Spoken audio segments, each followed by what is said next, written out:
होइन हौ केटा हो, जिन्दगी त बिजोगसँग बितिरहेछ त हौ। सधैँ त यस्तो हुनु भएन नि। होइन किन बुझ्बुझाउँछौ? के चाहियो तँलाई?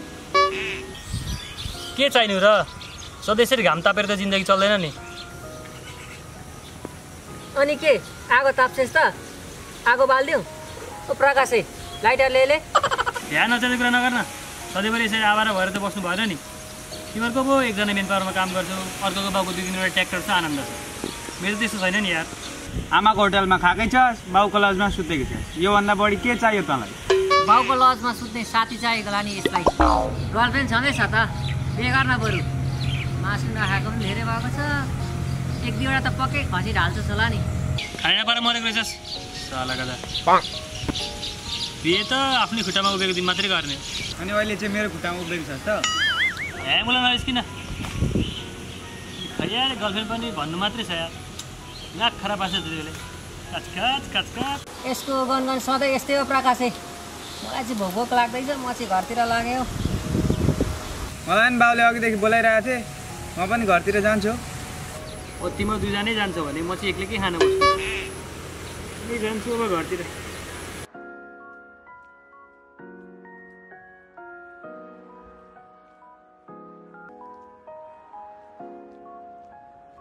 अनि चाल्छु छैन त घरमा? कोही छैन क्या? बा ए आमा होइन के भयो? किन कराउँछ यो? ए बा कहाँ पुगिरहनु भएको? अनि आमा खोइ त? बिर्सिसो घरमा साउ आएका, त्यही तिर पुग्छ कि भनेर बजार गएको थिएँ मकै बेच्न। आमा रोपाइँतिर गयो कि होली। तँलाई के मतलब छैन घरको? हे तपाईँ पनि आउने बित्तिकै सुरु नहुनु न। अब मैले पनि सोचिसकेँ, अरूकै ठुलो गर्ने। हनुमान चाहिँ हातैमा सुमेरु पर्वत ल्याउन आँटिस् कि क्या उठाएर? गफ त ठुलै दिस् त। हे जति बेला उल्टो नखेदाउनु न। अनि खोइ त मकै बेच्नु गएको होइन? मकै त त्यस्तै छ त नि, बेच्नु भएन क्या? भुसको दाममा माग्छन् मकै, ब्याज तिर्न पुग्ने मात्रै बेचेर आएँ। सस्तो त दिनै मन लागेन। अनि ब्याज मात्रै मान्छन् होला त खड्का साउले? नमानेमा उतै बन्दकी बसौँला नि, खाँदै डुल्दै मस्ती गर्दै बस्नु। किचकिच किचकिच गरे पनि कोही हुँदैन नि म गएपछि त। विदेश जानु पर्यो भनेर सोचेछु बा। नेपालमा बसेर केही पार लागेन। नेपालमै त वरो किसिमको पर नसार्ने तैँले विदेश गएर खोइ के नाप्छस् होला र? अब मानवको घरतिर जानु पर्यो, त्यसको मेन पावरमा अलिक राम्रो ठाउँबाट अलिक कामको खोजी आएको छ कि बुझेर आउनु पर्यो। अन्त सिङ्के सार्न कुन ठुलो कुरो हो र? लु त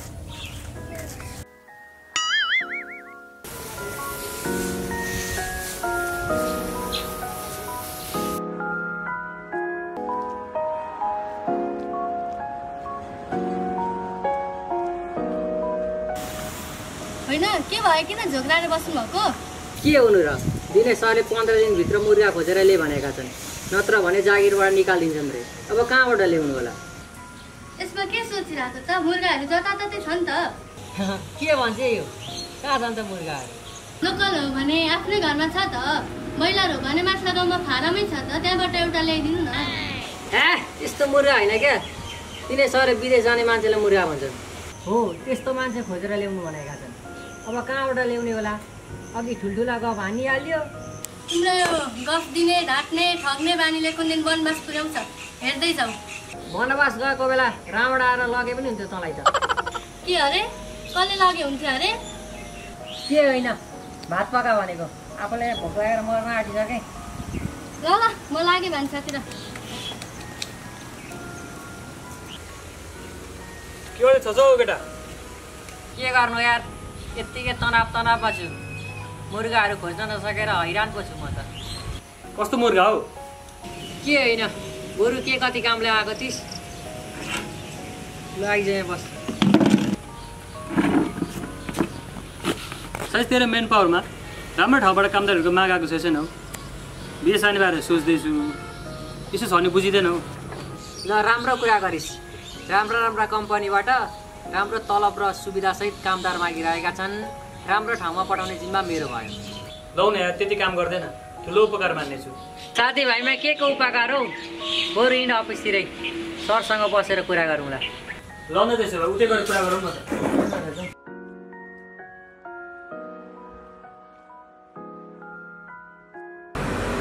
हेड म्यानेजर अबको 10 दिनमा कि त हामीलाई उडाउनु पर्यो कि त हाम्रो पैसा फिर्ता दिनु पर्यो ब्याज सहित। 4 महिनादेखि अड्काइरहेको छ। अब पनि 10 दिनमा हामीलाई उडाएन भने हामी पुलिसकोमा उजुर गर्छौँ। हिँड केटा।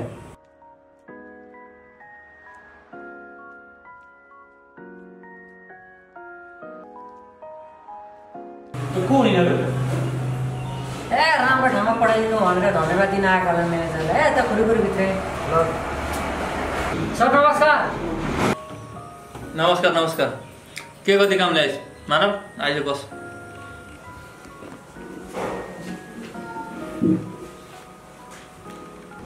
के हुनु र सर, यो जीवन मेरो पहिलेदेखिको सानैदेखिको साथी हो। यसो विदेशतिर पैसा टिप्न जान्छ अरे, यसलाई तपाईँले बाटो देखाइदिनु भयो त। एकदम राम्रो ठाउँमा आयो तिमी। यहाँबाट विदेश जानेहरूले आफ्नो भविष्य राम्रो बनाइसकेका छन्। बरु काम चाहिँ के कसो गर्न सक्छौ तिमी?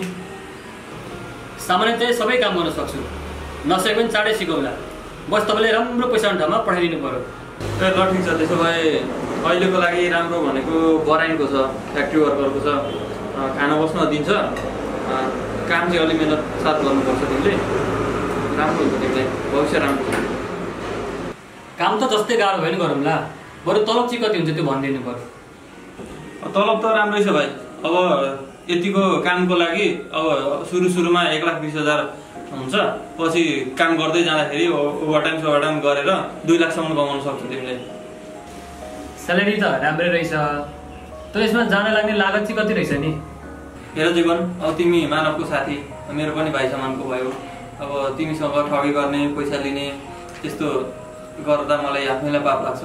तिमीलाई राम्रो ठाउँमा लगेर तिम्रो भविष्य राम्रो बनाइदिन्छु म। हेर जीवन, अब तिम्रो काम राम्रो छ, काम अनुसार दाम आउँछ, दाम अनुसार अब लागत त अलि लाग्ने नै भयो। तिमीलाई मेडिकल यताउता नेपालबाट लाग्ने खर्च सहित जम्मा त्यस्तै 12 लाख जति लगानी लाग्छ। अरूलाई भए अब 15 लाख जति पर्थ्यो। अब तिमी भाइ पर्यो, अब यहाँ कम्पनी पनि चलाउनै पर्यो, काठमाडौँकालाई पनि खुवाउनै पर्यो। अब त्यति गरेर तिमीलाई म मिलाएर चाहिँ 12 लाखसम्ममा लगिदिन सक्छु। ल अब हाम्रो सल्लाह यति हो। अब कहिले उड्ने हो खबर दिनु नि मलाई। ल त सर, अहिले म लाग्छु। अब घर सल्लाह गरेर तपाईँलाई म निधो दिनेछु।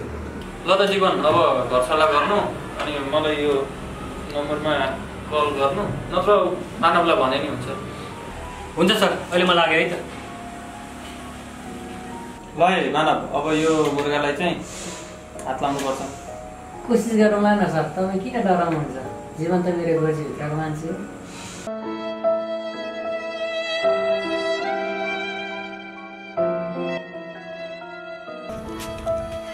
अनि के भयो बा? किन टोलाएर बस्नुभएको? केही भएको छैन, के हुनु र? केही नभए यति चुपचाप त बस्ने मान्छे होइन तपाईँ। के भयो, खड्को साउले केही भने कि? के चाहिँ भनेरन् र? घाँटीसम्म आउने गरी भने नि। ब्याज मात्र लिन मानेनन् कि कसो? साउ जस्तो मान्छेले पाएको पैसा कहाँ छोड्छन् र? बाँकी पैसा बुझाउनलाई 3 महिनासम्मको अन्तिम म्याद दिएका छन्। अनि दिनभरि हराइस् त। के गरिस् यत्रो बेर मानवकोमा? मानवसँग उसको मेन पावरको अफिस पुगेर आएको।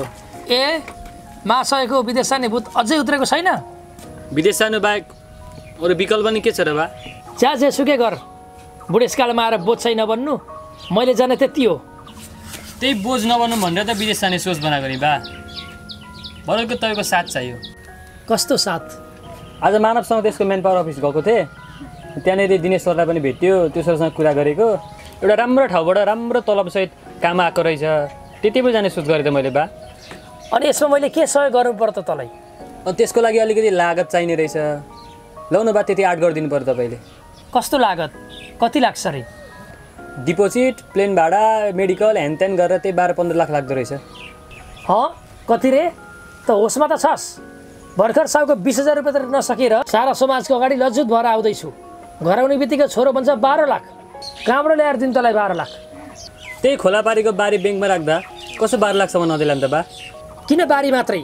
घर पनि बेच, बाबुआमा सबै बेच, अनि आनन्दले बस। उफ, बुद्धि बिग्रेपछि कसैको केही नलाग्ने रहेछ। होइन अरे काका, के भयो? कसको बुद्धि भ्रष्ट भयो? जोडजोडले कमाउँदै हुन्छ त? बुद्धि मात्र होइन वासुदेव, हाम्रो त भाग्य पनि बिग्रा रहेछ। आऊ बस। होइन, किन यसरी भाग्यलाई कुस्तिनुहुन्छ अरे काका? के भयो? सुनाउन मिल्छ भने हामीलाई सुनाउनु। त्यस्तो केही होइन वासुदेव दाइ, 2-4 पैसा कमाउँछु, बाल अलिकति सहयोग गर्नु न भनेको त्यसै बिच्किन्छ नि बुढा। ठिकै कुरा गरेछ त जीवनले अरे काका। आफ्नो खुट्टामा उभिने प्रयास गर्दैछ। धनमाथिको रातिगढी भन्नु पनि यही हो। 8 दिन न त यसलाई। किन आधा कुरा गर्छस् है गधा? पुरा कुरा गर्न। विदेश जान्छ रे, 12-15 लाख चाहियो भन्छ, कहाँबाट ल्याउँ भन्दा जग्गा बेचौँ भन्छ। यसको बुद्धिमा त किरै परेछ। राम्ररी सम्झाइदेऊ वासुदेव। होइन काका के भन्नुहुन्छ जीवन? त साँच्चै विदेश जान लाग्यो? तँलाई त म समझदार केटी सम्झिन्थेँ। समझदारीपनले खान नदिनु रहेछ दाजु। तिमी विदेश जाने सोचौन पुगे भन्नु त मैले के गलत गरेर? यत्रो लाठे भएको छोराले पैसा कमाउन खोज्नु राम्रो कुरा हो, तर तैँले जुन बाटो रोजिस् म त्यसलाई सही भन्दिनँ।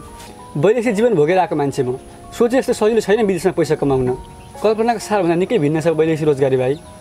मानवको कम्पनीबाट बुझेर जान लागेको, काम राम्रो छ अरे, पैसा पनि राम्रो छ अरे। हो त्यहीबाट पो जान लागेको त दाजु। मानव त्यो त 1 नम्बरको दलाल हो। आफ्नो साथीलाई पनि छोडिदिन्छ त्यसले। त्यसकै लेलेमा आएर विदेश गएको म राम्रो कम्पनीमा काम लगाइदिन्छु भनेर लग्यो, तर वास्तविकता अर्कै थियो। त्यो चर्को घाममा उठ चढाएको दृश्य अझै आँखामा छलछल आउँछन् काका। मन त्यसै पिरोलिन्छ। धन्न समयमै स्वदेश फर्केछु भाइ। सुनिसला नि विदेशको ऐसाराम। विदेश जाने भूत अझै छ कि मर्यो? विदेश नगएर नि के गर्ने वासुदेव दाइ? नेपालमा के अवसर देख्दिनँ। अवसर आफै बनाउनु जीवन भाइ, अरूले दिने कुरा होइन। काम गरे जताततै अवसर छ, बस काम मिहिनेत र लगनशीलताका साथ गर्नु पर्यो। कुरा त ठिकै हो वासुदेव दाजु, तर अवसर चाहिँ कसरी बनाउने नि? मलाई नै हेरेन अब, विदेशबाट हार खाएर आएको मान्छे म, ऋणमा चुर्नुमा डुबेको थिएँ। नेपाल आएर गाई पाल्न सुरु गरेँ। अहिले 10-12 लैना गाई छन्। आम्दानी राम्रो छ। आमा बुवालाई पनि खुसी साथ पालिरहेको छु। सबैको भाग्य तपाईँ यस्तो हुँदैन नि वासुदेव दाइ। भाग्यमा होइन, कर्ममा विश्वास गर भाइ। विदेशमा बगाउने पसिना तैँले स्वदेशमै बगाइस् भने तँलाई सफल हुनबाट कसैले रोक्न सक्दैन। यसलाई पनि यही कुरा सम्झँदा थाकिसकेँ म। केही गरी लाग्ने हिँड्ने यसलाई। तपाईँ पनि केटोलाई गाली नगर्नुहोस् काका। तपाईँहरूको यस्तो गाली र प्रेसरले नै गर्दा केटोको दिमागमा यस्तो उटपटाङ सोच आउँछ। केटो केही गर्न खोज्दैछ र गर्छ पनि, बस साथ नछोड्नु होला। कुरा त राम्रै गर्नुभयो वासुदेव दाइ। अब बाटो पनि देखाइदिए हुन्थ्यो। धेरै बाटाहरू छन् भाइ। मैले गाई पालन गरेँ, त बाख्रा पालन गर, व्यवसाय खेती गर। म पनि सहयोग गरौँला न, के छ र? तर त्यसको लागि पनि त सुरुमा निकै बजेट चाहियो नि वासुदेव दाइ। कुरा त सबै त्यही पैसामा गएर टुङ्गिन्छ। तँलाई एकैचोटि ठुलो व्यवसाय गर भनेर कसले भनेको छ र? सुरुमा सानो व्यवसाय गर्ने हो, अनि बिस्तारै बढाउँदै लाने हो। मैले पनि सुरुमा 2-3वटा गाईबाट सुरु गरेको थिएँ। बिस्तारै गाईहरू थप्दै गएँ। दिनमा 40-50 लिटर दुध उत्पादन गर्छु र बजारसम्म पुर्याउँछु। यति बेला विदेश किन जानु र? साह्रै राम्रो कुरा गर्नुभयो बाबु। एकचोटि कोसिसै नगरिकन हार मानेर विदेशी नै खोज्ने युवाहरूका लागि ठुलो प्रेरणा दिनुभएको छ। हो दाजु, तपाईँले एकदम राम्रो कुरा गर्नुभयो। विदेशको देखावटी वैभव र ऐसो आरामको प्रलोभनमा फसेर लाखौँ पैसा खर्च गरेर विदेश जान आँटेको मलाई समयमा सम्झाएर ठुलो गुण लाउनु भयो। गाउँठाउँ दाजुभाइमा के गुण हौ? ल है त, गाई दिने बेला पनि हुन लाग्यो। अहिले म लागेँ। ल बाबु ल। ल त दाजु, तपाईँलाई फेरि पनि धन्यवाद।